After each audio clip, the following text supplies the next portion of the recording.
உம் மக்களை இரக்கத்துடன் கண்காணித்து அன்புடன் ஆண்டு வரும் இறைவா, நீர் ஆட்சி பொறுப்பை ஒப்படைத்திருப்போருக்கு ஞானத்தின் ஆவியை அளித்தருளும்.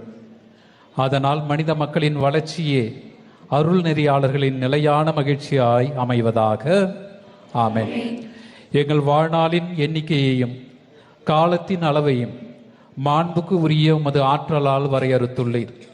எங்கள் தாழ்மையான ஊழியத்தை கனிவுடன் கண்ணோக்கி பெருகும் உமது அமைதியை எங்களுக்கு இக்காலத்தில் வழங்குவீராக. உமது அருளால் ஆயர் நிலைக்கு உயர்த்த பெற்றுள்ள நான் அதற்குரிய கடமைகளை நான் நிறைவாக செய்து உமக்கு உகந்தனாய் இருக்க செய்வீராக.